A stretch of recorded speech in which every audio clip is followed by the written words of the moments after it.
1,000 subscribers. I've got no idea what to say. I never would have thought that I would have even 100 subscribers, let alone 1,000. I was overwhelmed when I reached 500 subscribers, but now I've reached more than double that many subs, and all I can say from the bottom of my heart is thank you. Thank you so much for showing your support for my channel and the videos that I make, and it's thanks to you lot that I keep on going to make better videos that you all love to watch.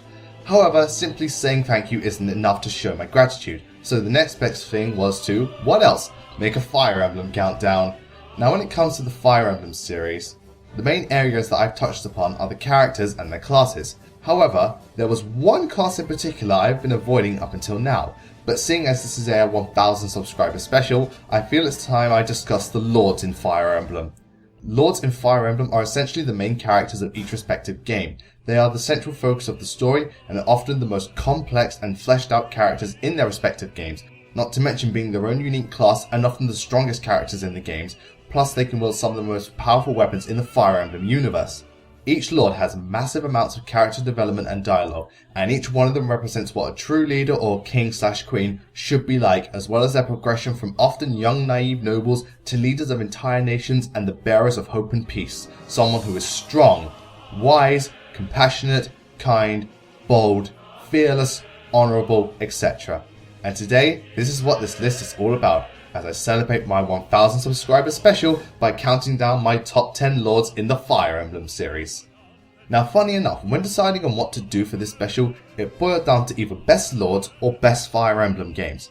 At first I was very tempted to do Fire Emblem games, but the thing is, currently I've only played 6 Fire Emblem games, those being the ones that have actually made it over here in the West, so I would only have 6 games to talk about. So ultimately, I decided not to go with it since I really didn't feel like discussing only 6 games. Don't despair, ladies and gentlemen, because that list isn't too far off, since I'm currently in the middle of playing Fire Emblem Binding Blade. Fire Emblem Fates comes out soon in 2016, and one of my subscribers was kind enough to link me to ROMs of both Fire Emblem 4 and Fire Emblem Heroes of Light and Shadow. Thanks again, by the way. So once I play all those games, I can finally do a top 10 list. Also, before we begin, I'm going to assume most of you know what Lords in Fire Emblem are, but for those who don't, to make a long story short, the Lords in Fire Emblem are the main characters in the game and are the commanders of the armies you control, so they are the characters I'm going to be discussing during this countdown. Also take note that characters like the Laguz Kings, Innes, Zelgius, and both Robin and Morgan do not count as Lords. Also, please remember that this is just my own personal opinion, and while the use of each Lord on the battlefield is important when it comes to ranking each of them, I mainly focus on their character in terms of personality, backstory, support conversations, story arcs, and all that jazz. So don't flip your shit if one of the Lords lands higher on the list even though the other Lords are much stronger stat-wise, because Fire Emblem isn't just about stats and numbers, it's about all these different characters and how they grow and support each other throughout the course of the game. And on that note, I will not be taking into account how the DLC Lords are in games like Fire Emblem Awakening or Fire Emblem Fates, because I couldn't give a shit about a character from another storyline being guest characters in those games. Also, I will be spoiling the events that take place in all the Western Fire Emblem games. Just wanted to throw that out there before we begin, and I will only be looking at the Lords that have been in the Western Fire Emblem games, so sadly no Roy and no Lords from Fire Emblem Fates. And with all that cleared up, prepare yourselves and ready your weapons, because the Lords of Fire Emblem are the best of the best, and we're about to take them all head on. So let's do this thing!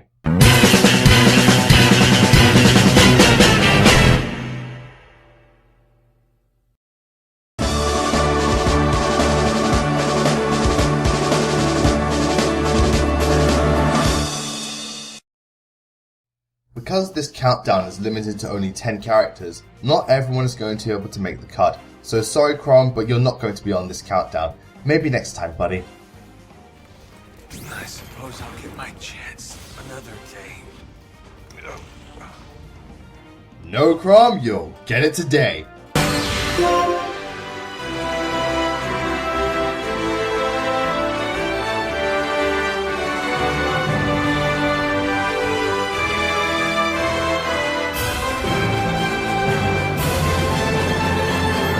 See, I control too. Yes, starting off this countdown, we have CHROM from Fire Emblem Awakening.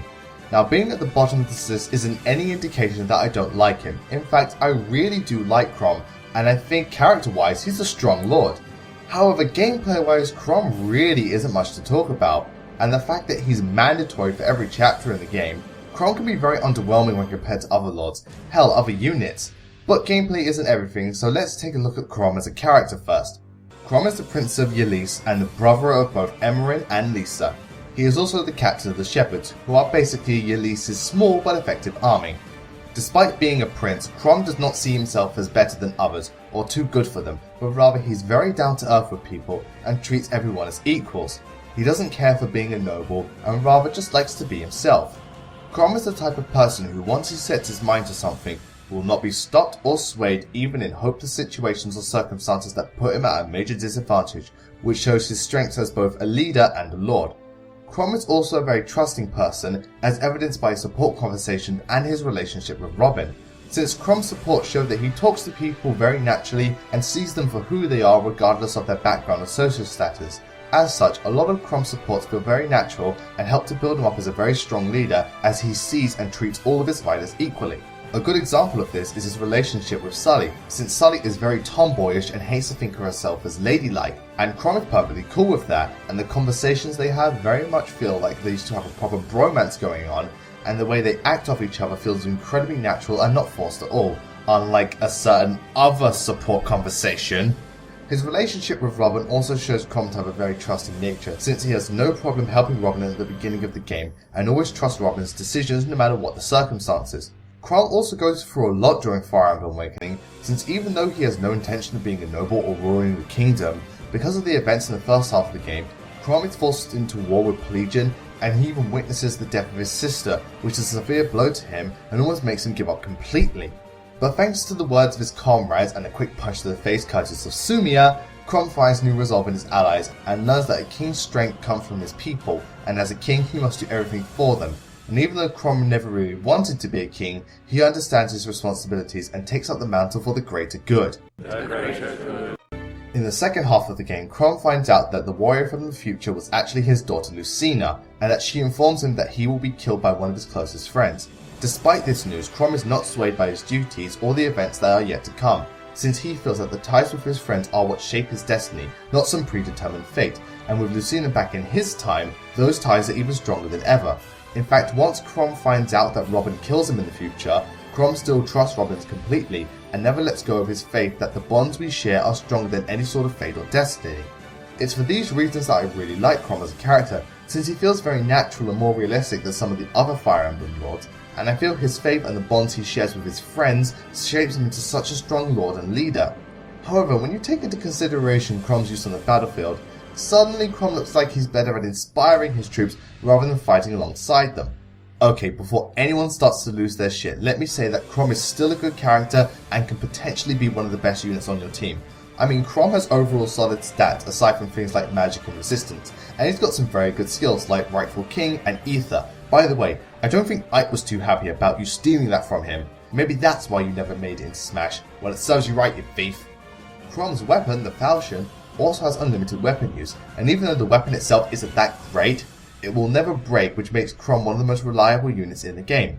I will admit, CHROM's great early game since his well-rounded stats and unlimited weapon use makes him a very potent character, especially when taking on both fighters and Wyvern Riders, but once you start getting much better units and promoting them, CHROM suddenly starts to fall flat on his face, since there are a lot of units, while not as well-rounded as CHROM, have much higher stats in other areas and are just overall better when dealing with some of the more powerful units you face towards the end of the game.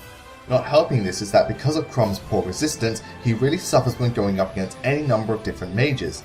Also, despite being very well-rounded, I find there are other units that are just as well-rounded and still do a better job than CHROM, like Lucina, Robin, Inigo, Morgan, Severa, Owain, both Naui and Na, and a few others.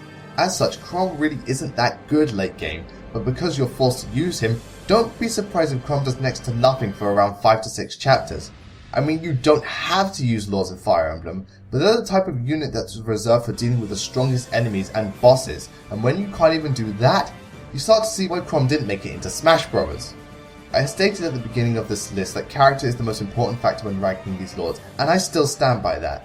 I think CHROM is a very strong character, and a good Fire Emblem lord, but I cannot overlook his shortcomings in terms of gameplay, and the fact that there are other lords on this list that are either better characters, better units on the battlefield, or both.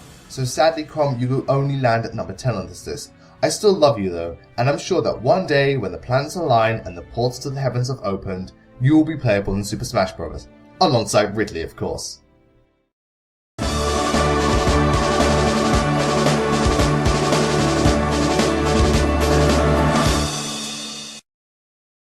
I stressed at the beginning of this countdown that character is more important than gameplay when ranking these lords. However, number 9 on this list is pretty much the only exception to this rule, since even though he's a good character, I find him to be rather weak when compared to other Fire Emblem lords in terms of overall personality and stuff. However, gameplay wise, this is one of the best lords in Fire Emblem and one of the best units in Sacred Stones. And because once again I suck at foreshadowing, number 9 on this list is Prince EPHRAIM from Fire Emblem Sacred Stones.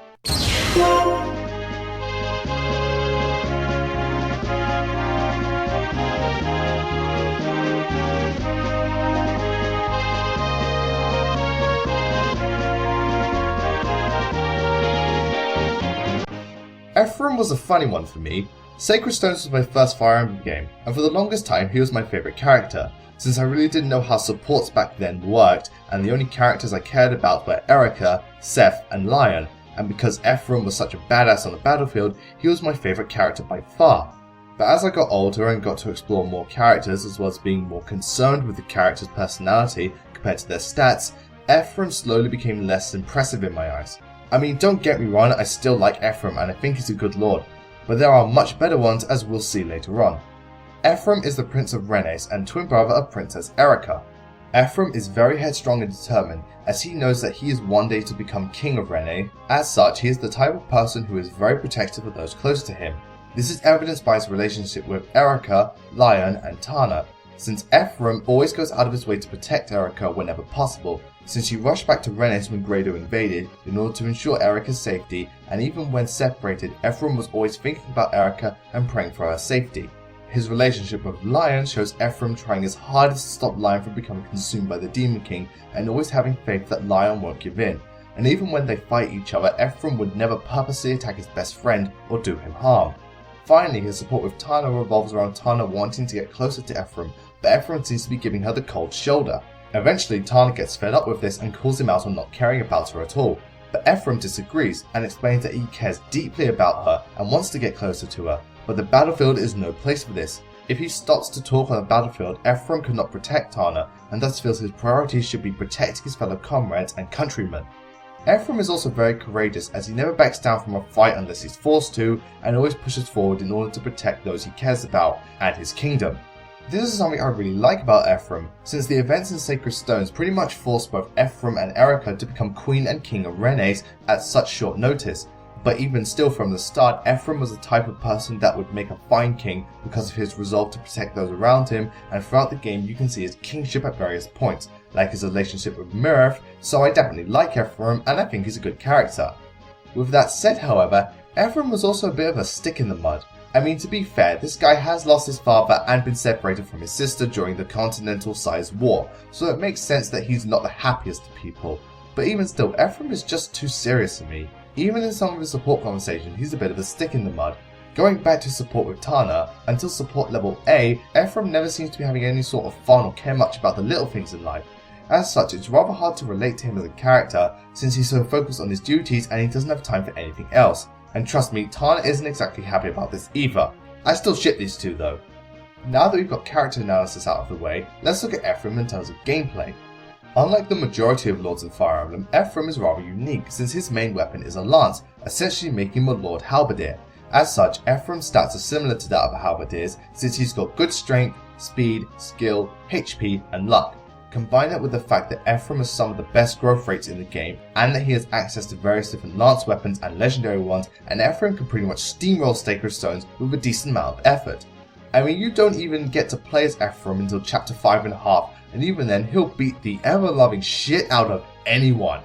But if you thought EPHRAIM was good at base level, just wait until he promotes into a Great Lord, since he gains a mounted unit, gets a massive stat boost and one of the best weapons in the game, Siegmund, and EPHRAIM literally outclasses every other unit in the game.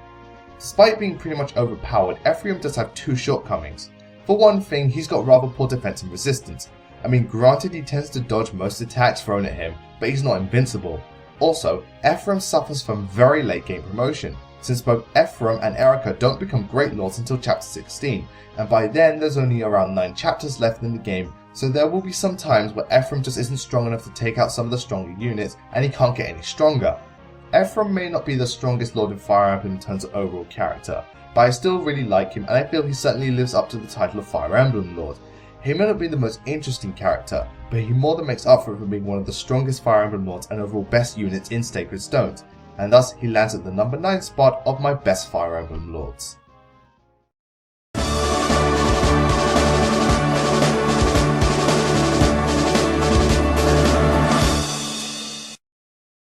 One of the most interesting aspects of Fire Emblem Blazing Sword was that the game was host to 3 different lords and you had the option of playing through each of their respective storylines. I mean, the overarching story and events that take place are the same, but each storyline allows you the chance to explore much further into each respective lord's character development and backstory, as well as tackling certain chapters exclusive to each lord.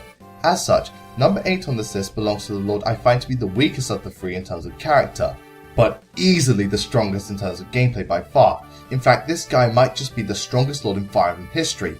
Yes, it's none other than Hector.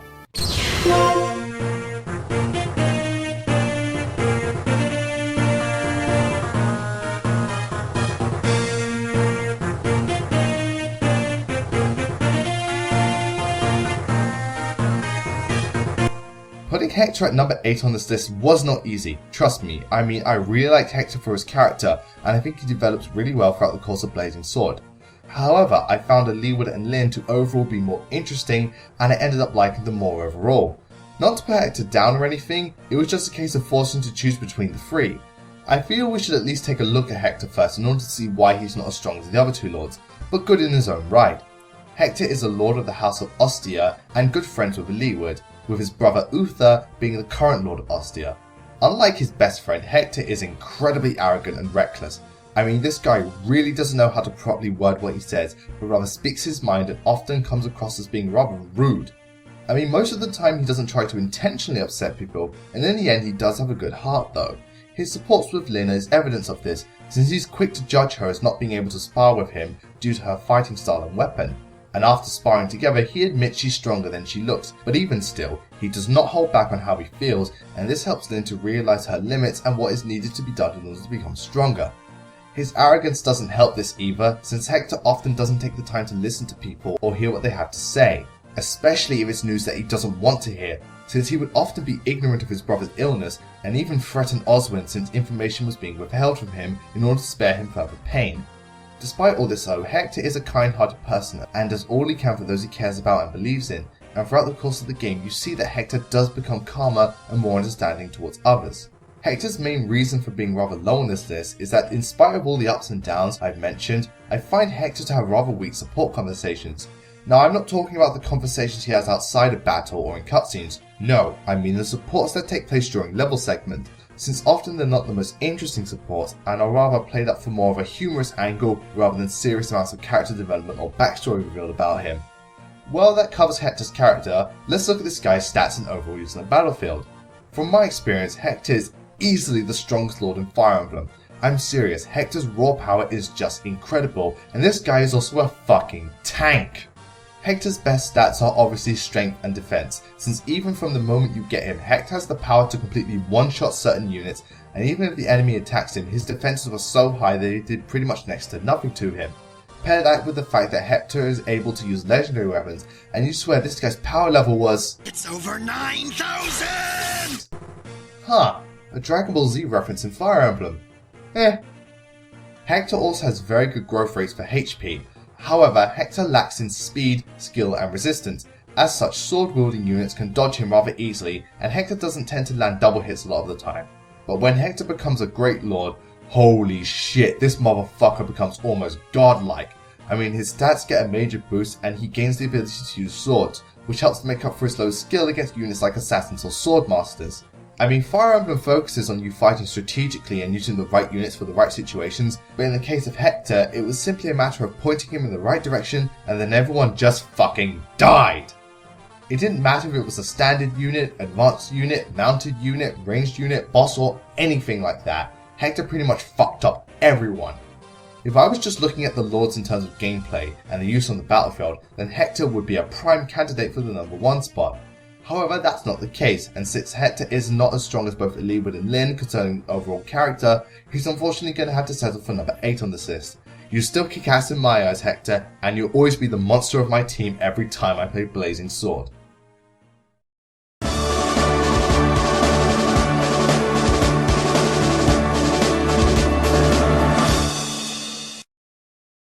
Most if not all lords in Fire Emblem are some form of prince, princess, or some type of nobility. I mean, this makes sense considering that even to be considered a lord in that time period, you had to have some form of noble bloodline or heritage, so it makes sense that most of the lords are these types of characters. However, that's not always the case, since one of the most popular and beloved Fire Emblem characters didn't start out as a lord, rather he was nothing more than a commoner. He wasn't rich, wealthy, or had a noble bloodline. He was just a simple man who fought for his friends and what he believes in. Well, the cat's officially out of the bag now, so yes, number 7 on this list is Ike from Fire Emblem Path of Radiance and Radiant Dawn.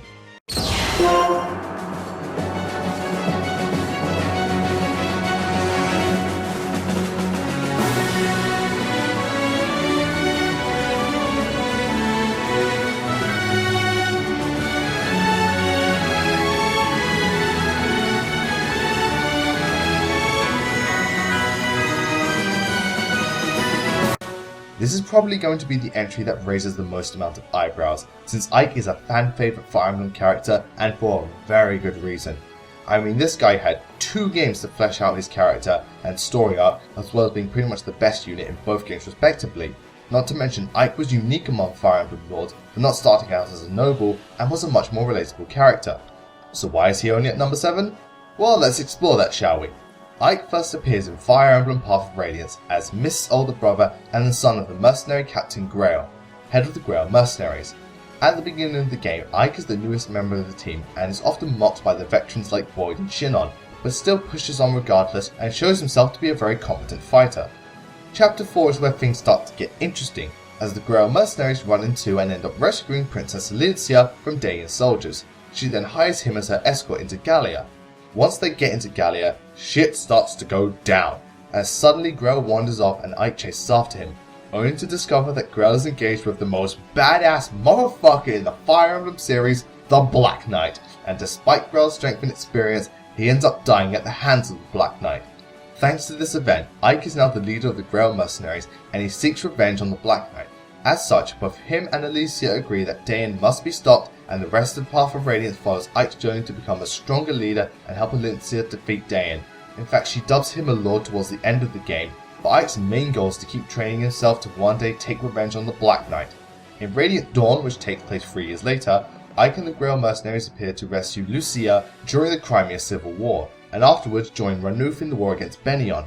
During the war, the death toll just keeps climbing until the goddess Ashira turns the majority of the world to stone, and Ike is the man who leads the charge against Ashira in order to free those trapped in stone and leave the fate of the world to the people who live in it. But the real meat behind Ike's story is that he discovers that the Black Knight wasn't defeated in Path of Radiance and that he is really General Zelgis of the Benion army, which only furthers his resolve into defeating him once and for all and to finally prove that he has surpassed his father and become his own man.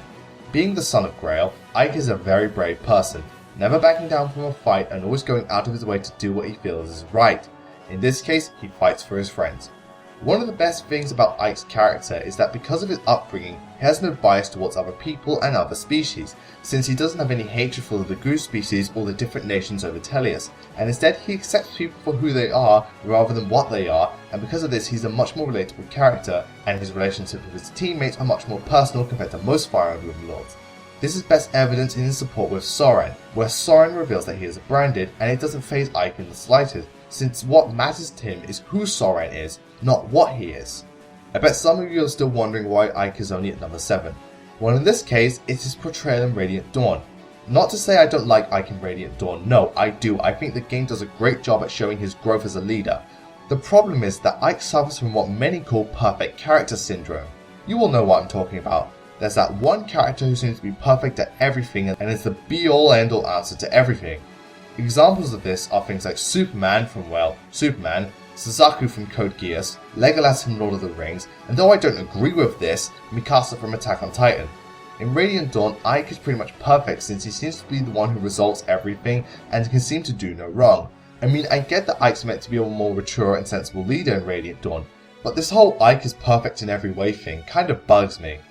Gameplay wise, because Ike doesn't start out as a Lord but rather promotes into one in Path of Radiance, his base class is that of a Ranger, which is basically a hero. As such, Ike has very well balanced stats and is a very well rounded unit, making him the most reliable unit on your team and pretty much essential for every chapter. Aside from magic and luck, Ike has solid growth rates in all his stats, and because of his class, he's pretty much a unit who can take on any challenge and has next to no major weaknesses. Once Ike gets a decent number of levels under his belt, Ike can pretty much sweep the game by himself, and his signature move Aether is almost broken since it deals a fuck ton of damage and heals you as well. In Radiant Dawn, Ike's stats aren't as well rounded, but since he's of the hero class that can become a vanguard, he's still a very reliable and potent unit. This time, Ike is worse in terms of speed and resistance, but thankfully he has high levels of strength and skill. And when he promotes into a vanguard, Ike gets a massive power boost and looks strong enough to take on an entire army. One of the best things is Ike's signature weapon Ragnar, which is the sister sword to Elondite, which the Black Knight wields. Ragnar is one of the best weapons in the Fire Emblem series, as it has massive attack stats and gives you a defense boost. Plus the sword can attack at both long and short range with unlimited weapon use. In the end, it's easy to see why Ike is a fan favourite Fire Emblem character. Thanks to his more down-to-earth and relatable character and background, it's much easier for people to connect with him and relate to him compared to other Fire Emblem lords, and because he's such a reliable unit on the battlefield, he's someone players can always depend on to achieve victory.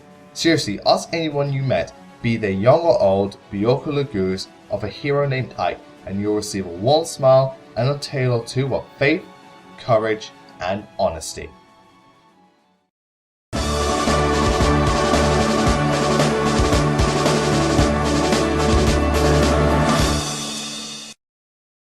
Like I said in Path of Radiance, Ike was not a Lord starting out, and as such, it was the only Fire Emblem game where the main character wasn't some form of royalty or noble lineage. That didn't mean there wasn't a Lord featured in Path of Radiance, since although this character isn't playable until very late in the game, she still counts as a Lord and is pretty much the second main character in Path of Radiance, and in Fire Emblem Radiant Dawn, she's a fully fledged Lord and you have access to her rather early in the game, and now she's gone from a princess to a queen. You know where this is going, don't you? Number 6 on this list is Princess/Queen ELINCIA from Fire Emblem Path of Radiance and Radiant Dawn.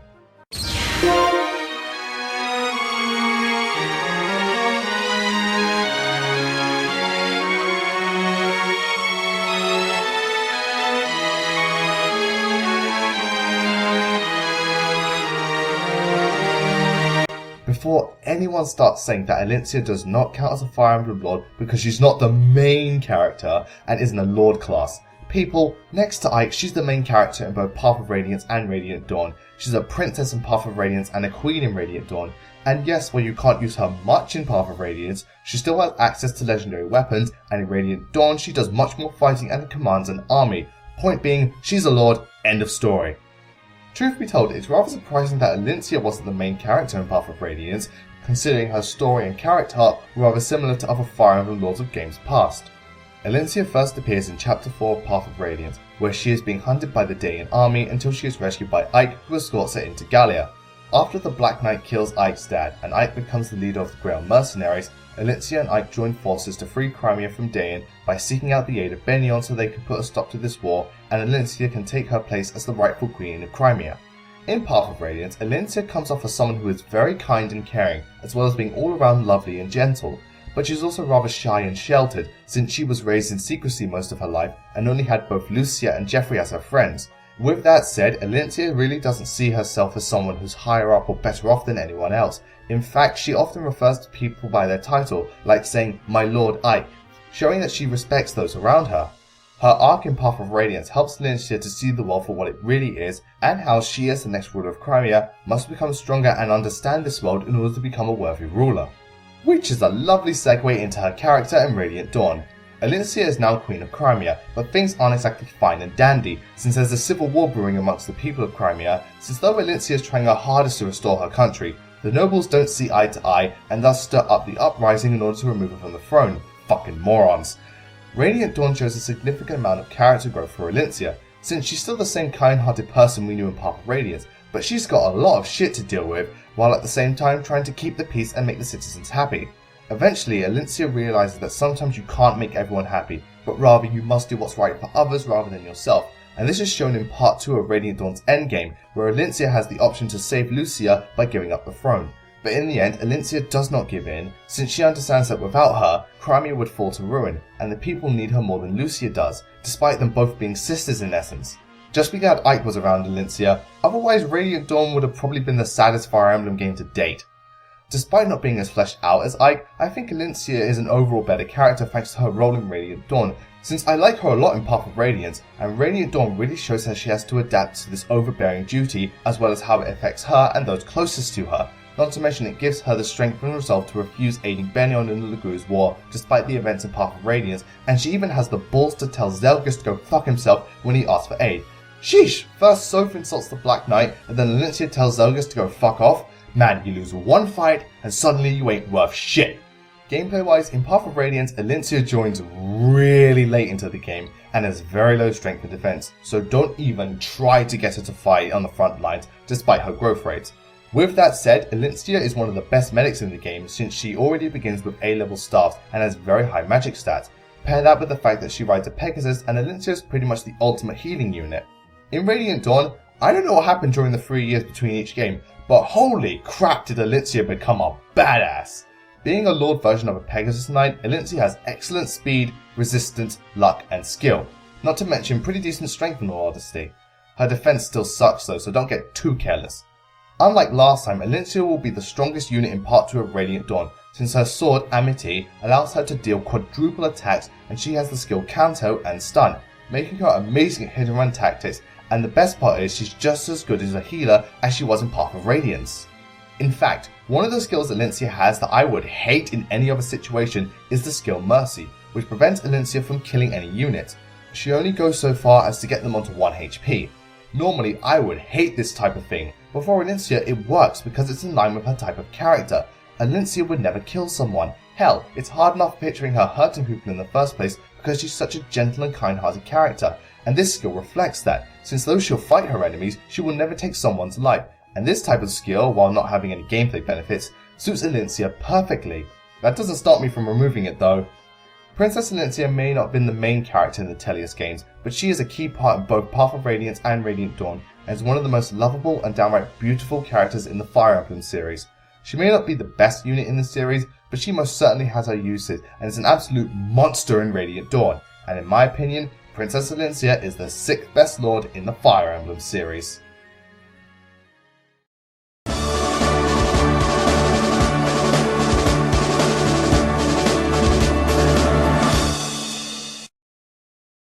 Each lord in Fire Emblem leaves an impact on the world of Fire Emblem and are remembered as heroes of legend. Each one of them are remembered for their actions and how they changed the world, one of which became a hero so well known that he is often referenced in all manner of Fire Emblem games and storylines, as well as being the first hero of Fire Emblem. This guy was the first Fire Emblem lord who became a legend, and even to this day he is regarded as the king of heroes and as the Fire Emblem lord all lords strive to be. If you haven't guessed by now, 1. You need to have your IQ tested because my foreshadowing could not be more obvious, and secondly, number 5 on this list is the Hero King himself, Marth.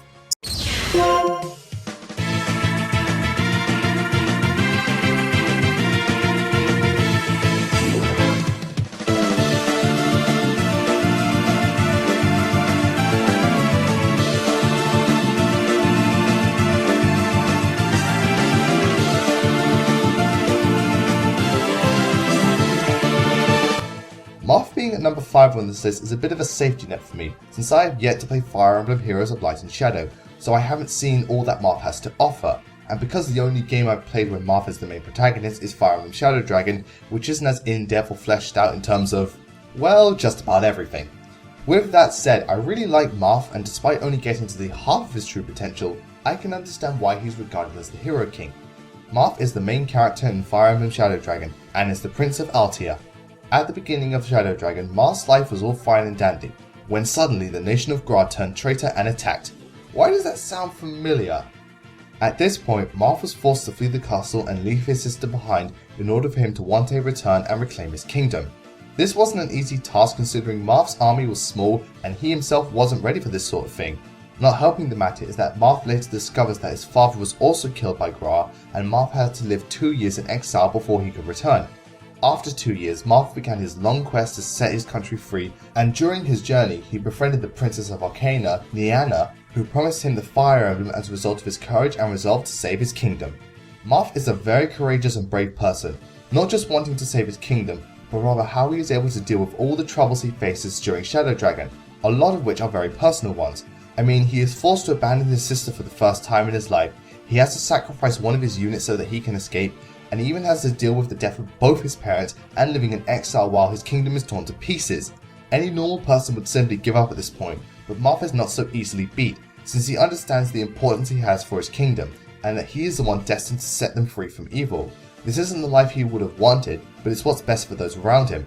Marth is the hero Fire Emblem needs, but not the one it deserves. Wait, that doesn't sound right.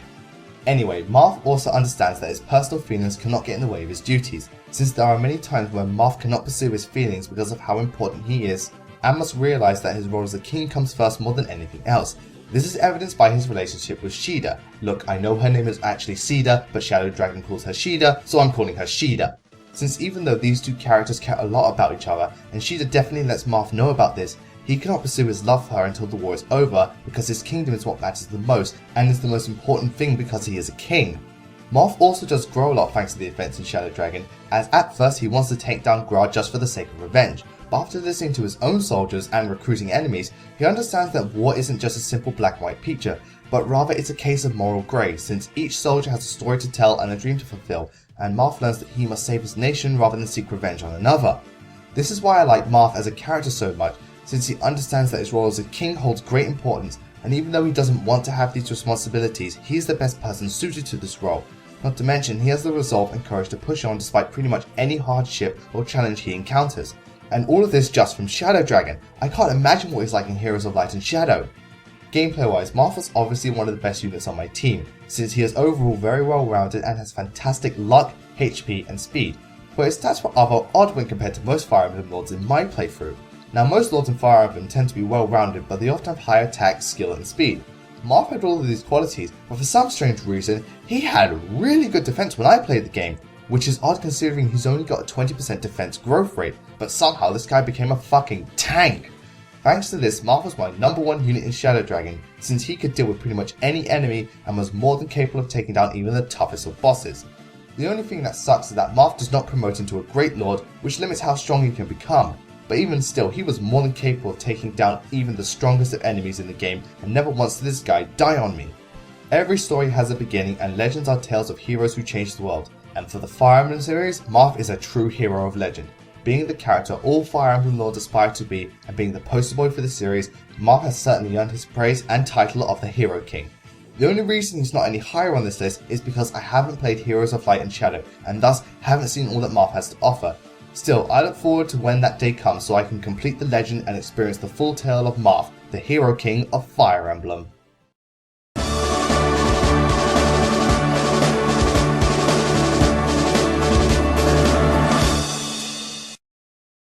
Like I mentioned previously, Fire Emblem Blazing Sword is home to 3 lords, and you can tackle each lord's story in order to get exclusive chapters and conversations for that respective lord. Despite these differences, the overarching story in Fire Emblem Blazing Sword doesn't change, and depending on which character is the focus of the story at that particular time, they will get the screen time they require regardless of which lord you decide to follow from the beginning. Because of this, lots of people discuss who they think is the real main character in Blazing Sword. Personally, I don't think there is a main character in Blazing Sword, since I feel all 3 lords are even in terms of overall importance to the story. But if I had to choose only one of these lords to be the main character, then it has to be number 4 in this list, ELIWOOD.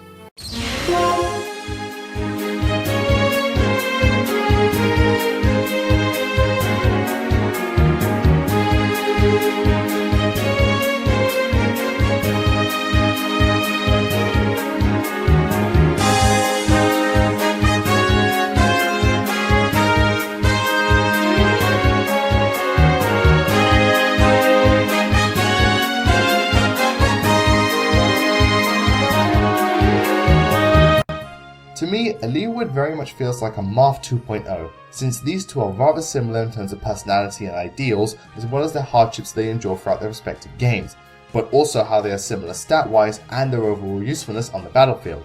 ELIWOOD is a lord of the House of Three and best friends with HECTOR. Unlike HECTOR, ELIWOOD is what you would think when you think of a lord, someone who is compassionate, wise, headstrong, kind, brave, and an all-around nice guy. ELIWOOD is the type of person you'd want to follow, as he is very friendly and polite and just seems like a really nice guy. He's the type of person you'd hang out with, or have a drink with, or play video games with, provided he doesn't suck. Like I said before, ELIWOOD's story arc is very similar to Marth's, since he first appears in Lin's story where he rescues Ninian and helps Lin to take back the House of Kyelen. Once Lin's story is complete, the game focuses on ELIWOOD, as he is out searching for his father who has been missing for quite some time now. Along the way, he meets up with both HECTOR and Lin, and they accompany him to find his father and learn more about this mysterious Black Fang. Once the group reaches the Dragon's Gate, ELIWOOD finds his father, who sacrifices himself to prevent the summoning of the dragons. Obviously, this deals a massive blow to ELIWOOD, since he came all this way just to find his father, only to lose him shortly after being reunited. This also affects his relationship with Ninian, since even though she clearly has feelings for ELIWOOD and he feels the same way, she feels that because of her actions, ELIWOOD's father died, and because she has a secret she's not been telling him, she's not worthy of his kindness, but that doesn't change the fact that he loves her and he always will love her. This is why I like ELIWOOD so much. He just seems like such a nice guy and someone who would make a fantastic king.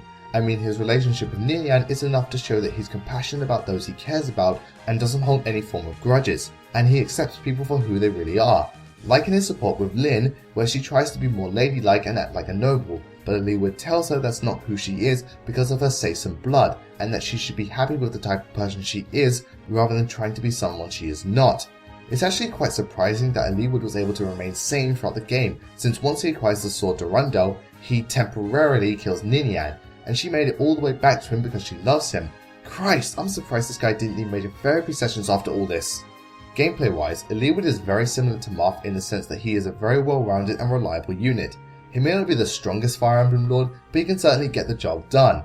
I mean, ELIWOOD doesn't stand out in any particular area, but his stats are very well rounded and he doesn't have any major weaknesses, making him a very reliable unit and someone you can always depend on. Plus, when he promotes into a Great Lord, he gets a mounted unit and the ability to use lances. Plus, for a physical unit, he's got surprisingly good resistance to back him up. His only real flaw is his late game promotion, since you have to wait quite some time before ELIWOOD can become a Great Lord unless you play HECTOR's story, and by then both Lin and HECTOR would be miles ahead of ELIWOOD in terms of levels and stats, making it rather difficult for him to catch up to their level. When all is said and done, ELIWOOD is a complete package, being a very well developed and interesting character and a very solid and reliable unit. He may not be the best Fire Emblem Lord in terms of character and stats, but he certainly stands on his own 2 feet and is more than worthy of landing number 4 on this spot of best Fire Emblem Lords. It's easy to see why people consider him to be the main Lord in Blazing Sword, but that doesn't mean he's my favourite Lord in Blazing Sword. That would be the next entry on this list.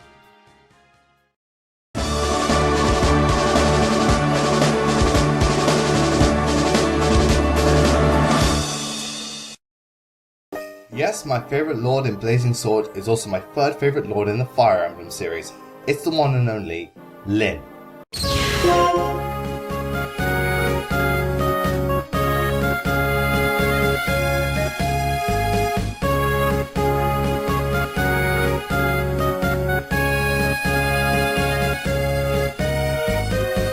Lin to me feels like a mix of both Marth and Ike in terms of her story arc, since like Ike she doesn't start out as a Lord, but like Marth, as she progresses through the game, she soon learns of her role and responsibilities in life, and must do what is requested of her rather than what she wants. Concerning Fire Emblem Blazing Sword's story, Lin is the first character you encounter in the game, and her storyline is the first one you follow. It begins with the player character, or avatar, waking up at Lin's house as she has found the avatar lying on the ground. I get the feeling I've seen this somewhere before. Anyway, the two are attacked by bandits, and thanks to the avatar's tactical skills, Lin comes out victorious.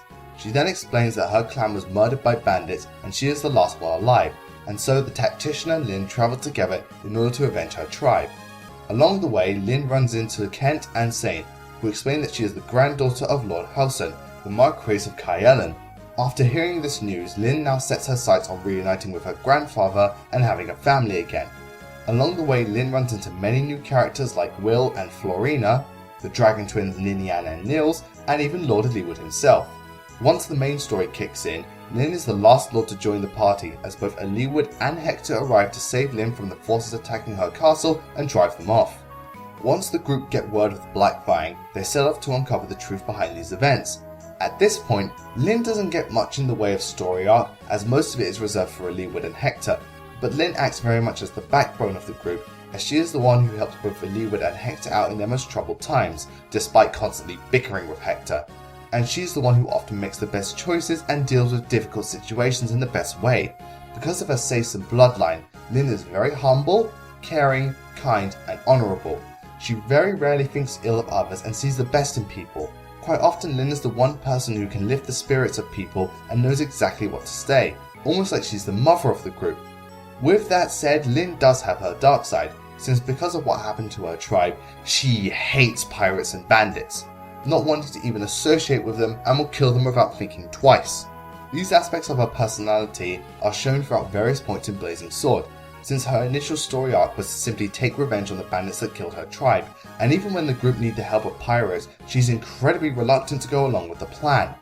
At the same time, her conversations with Wrath delve into her life with her tribe and how she acts around relatives of her clan, and she is often the first person to accept people into the team, like with the Dragon Twins and both Nino and Jafar.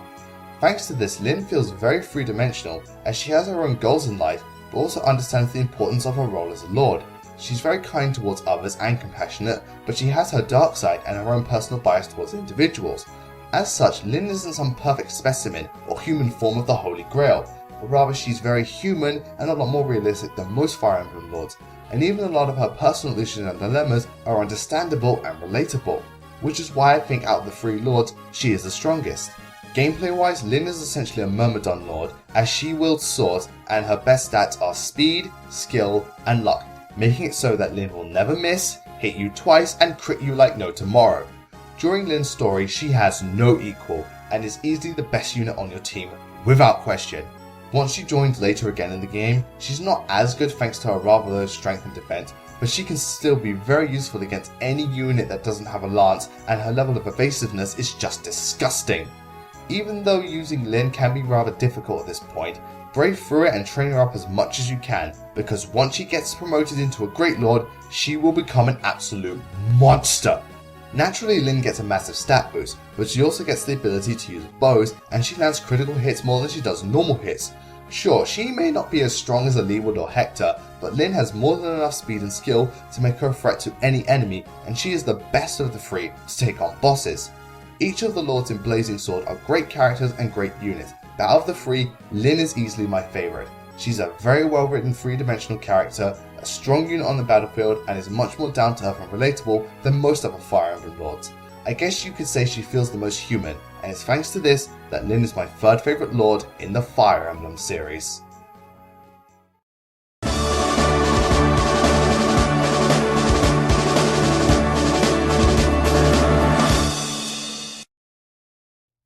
Hey you, yes you, come here. What is it? I've just read the script for this next segment and it doesn't make sense. How come? We've already had Marth at number 5 on this list, we can't have him at number 2 as well. Dude, that's not Marth. What are you talking about? The game clearly says that's Marth. No, that's just the name she uses as part of her disguise. Wait. That dude's a chick? Yes, and her name is Lucina. Oh, for fuck's sake, this has happened twice now.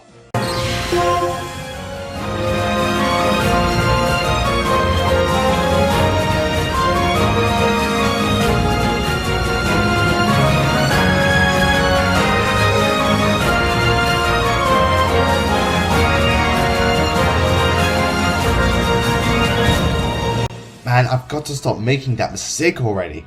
Yes, coming in at number 2 on this list, we have Lucina from Fire Emblem Awakening. Now, I've already talked about Lucina once in my top 10 Fire Emblem Awakening characters, where she came second. She's done that twice now, so I've already expressed how I feel about her. However, this time, I think I'll go a little bit more in depth with her character analysis and use in terms of gameplay and stats, so that I don't just end up repeating myself. Lucina is the other main lord in Fire Emblem Awakening and is the daughter of CHROM. From the future!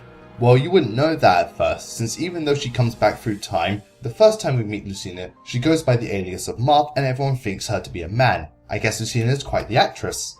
The reason for Lucina travelling back through time is that in the future, the death of her father results in the fell dragon Grimmer being resurrected and went about destroying the world.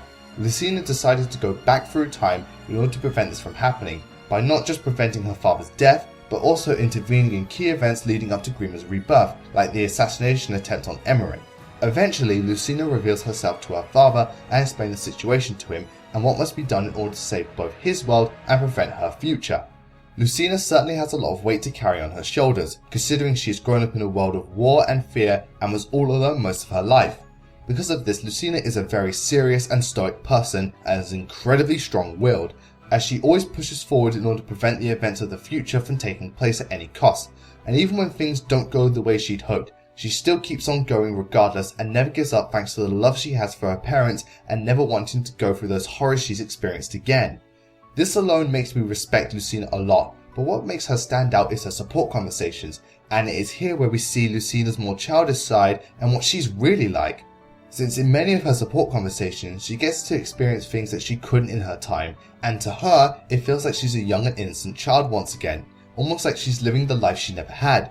Examples of this are her supports with CHROM, where she gets to spar with him and spend as much time with him as possible, her supports with her mother, where she tries her hardest to pick out dresses and go clothes shopping, and her relationship with her sister, where she tries to get her to use the falchion in case she dies, but her sister doesn't want anything to do with it because she doesn't want to lose her and be all alone again, and in the end, they realise they've been taking things too seriously and vow to protect each other. Supports like this may not seem like much, but for a character like Lucina, they're a lot more personal and help to create memories that Lucina never had growing up. And because of this, I really like seeing both sides of Lucina's character. Similar to Lynn, she acts mostly serious and duty-bound, but she hasn't lost her childlike innocence, and uses the time she has in the past to make up for the memories of the future. And you really feel that this whole ordeal is less about saving the world, but more about saving the life she never had. Gameplay-wise, Lucina, despite joining at base level 10, was more than capable of keeping up with my team at the time. Mind you, most if not all my units were upgraded at this point, and yet she was strong enough to give them a run for their money. Similar to CHROM, Lucina has high levels of strength, skill, and speed, and all of her other stats are nicely balanced, making her a very reliable unit. She also starts with the skill Aether, and when she becomes a Great Lord, Lucina pretty much turns into a god, being pretty much the strongest and overall best unit on my team. In fact, she was the only unit that I could use without pairing her up with anyone else, and she'd still be able to take on just about any enemy. Naturally, depending on her mother, Lucina's stats would differ slightly, and because in pretty much every playthrough I paired CHROM with Sully, her speed and skill were boosted even further, making it sure that she would never miss you and always land 2 hits. Plus, because her sister was Kashiel, they became the ultimate pair of unstoppable force and immovable object. Ever since Fire Emblem Awakening was released, Lucina has gained much popularity as one of the best lords and overall characters in the Fire Emblem series, something I wholeheartedly agree with. Lucina is both a very strong and well developed character with many layers to her personality, as well as being one of the best units on my team every time I play Awakening. And it's thanks to this that Lucina takes the number 2 spot of Best Fire Emblem Lord, which just leaves the number 1 entry.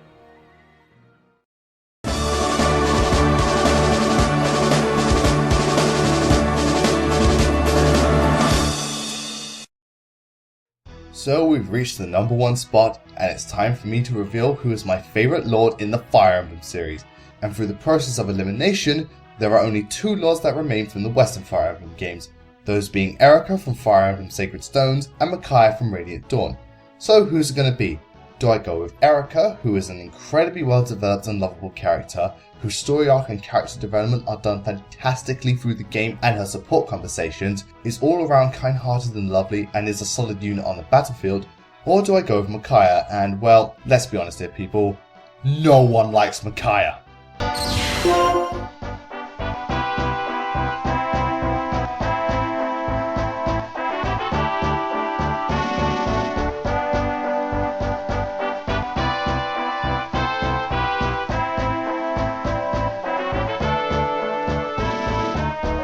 Beautiful. If I could use one word to describe Eirika, it would be beautiful. Out of all the lords in Fire Emblem, whose stories I follow throughout the series, None of them have left such an impact on me as Eirika has. I mean, when I was scripting this countdown, I went back and forth on which lord would go where and why this lord is better than that lord, but I never thought twice about who was going to be number 1, because I knew from the very start that Eirika was my favourite lord in the Fire Emblem series. Admittedly, I do have a slight nostalgic bias towards Eirika, since Fire Emblem Sacred Stones was my first Fire Emblem game, and she was the first lord I had the pleasure of using and following in the Fire Emblem series. But even if you took away the nostalgic bias, Eirika would still be number 1 on this list for many reasons. First and foremost, let's look at Eirika herself. Eirika is the princess of the House of Radiance. When Radiance is attacked by Grado, her father the king instructs Seth, Eirika's most trusted knight, to take Eirika as far away from the fighting as possible. During their escape, Seth is injured by Volta, and Eirika must fight for herself in her first true battle. After the ordeal is over, Eirika, despite being rather shaken up by all that is going on, decides to take back her kingdom despite the major disadvantage she has in order to keep her brother safe and to carry on the legacy of her fallen father. Along the way, Eirika meets many new faces and faces many challenges until both her and EPHRAIM are reunited and take back their kingdom. The story doesn't stop there, however. Once they reclaim their kingdom, EPHRAIM and Eirika decide to fight back against Grado. Though Eirika's main concern in this ordeal is what is going on with her and EPHRAIM's best friend Lion, who is the son of the king of Grado, since she's worried about him knowing that he would disapprove of this war because of his kind-hearted nature. Eventually, Eirika learns the truth about Lion and how he has become possessed by the Demon King, and the story that takes place in Sacred Stones proves to be Eirika's greatest challenge, not fighting against the Demon King in order to save the world, but having to fight someone against their own will that she loves more than anything. Damn, that's quite the burden she's got to carry, and Eirika has been confronted with heartbreaking challenges throughout Sacred Stones, having to leave her father to die, giving up the Sacred Stones in order to protect others, having to fight Lion many times and see him become more and more corrupted by the Demon King. Eirika certainly has a lot to deal with. But she never once gives in or loses hope. No matter what the situation or dilemma is, Eirika confronts the situation and finds a way to come out on top. Even if the circumstances aren't in her favour, Eirika will do what's right rather than what she wants. She is the Princess of Radiance, and her people need her more than anything. Even if she has to suffer as a result, Eirika will bear through it in order to keep the people who love and look up to her safe. I mean, even though Eirika tries her hardest to get Lion to come back to his senses, in the end she realizes that she must defeat him in order to prevent a great disaster. And even though it tears her up inside, she knows that it's for the greater good. Shut it! Despite all the hardship and turmoil, Eirika, like Princess ELINCIA, is very kind-hearted, caring and gentle. Eirika very much is a princess at heart, and she has a very warm and trusting nature, happy to accept new members into her team and never thinking of herself as better than anyone, especially when concerning her relationship with Seth, since even though he knows Eirika shouldn't get close to him because of their difference in rank, that doesn't matter to Eirika because at the end of the day, she loves him and that's all that matters. Admittedly, Eirika is rather naive since she was rather sheltered when growing up, but even still that doesn't stop her from being very brave and always tries to resolve the situations without resorting to violence if possible. Like I said, Eirika is just beautiful. I mean, even though Eirika has suffered so much because of this war and has lost people so dear to her heart, she never stops smiling and remains the kind-hearted person she always was. She never gave up on herself and those closest to her and always put others first rather than herself. In short, beautiful. Gameplay wise, I'm not gonna lie, Eirika is probably one of the weakest Fire Emblem lords, but that doesn't make her a bad unit, oh not at all. It just means you have to be a bit more careful when using Eirika and try not to get ahead of yourself just because she's a lord. Stat wise, Eirika is similar to Lyn since she has very good speed, skill and luck. Her strength is decent, but her defense and resistance are rather poor, so be careful when fighting lance wielding units. Thanks to her main weapon being a rapier, she can easily deal with cavaliers and knights at the beginning of the game, which gives her her much needed versatility, and Eirika completely shits on axe wielding units. Similar to EPHRAIM, Eirika suffers mid-game since once she reaches level 20, she can't go any higher until a certain point in the game, and up until that point, Eirika really can't do much at all. But also, like EPHRAIM, Eirika becomes a badass when she upgrades since she gets a mounted unit and a much needed stat boost, making her suddenly one of the best units on your team. And there you have it, my number one lord in the Fire Emblem series, Princess Eirika. A lord who is such a wonderful and lovely character that is interesting, very well developed, unique, a prime example of what a lord in Fire Emblem should be, a solid unit on a battlefield, and an all-around fantastic character. In short, beautiful. which is why Eirika takes the #1 spot as my favourite lord in the Fire Emblem series. This has been CRASHX500. I wish you all a great night, take care, and once again, thank you ever so much for all the support you've given me and allowing my channel to host more than 1,000 subscribers. I've pushed this channel further than it's ever been this year, and now that 2016 is with us, it's time for me to go all out and expand my horizon.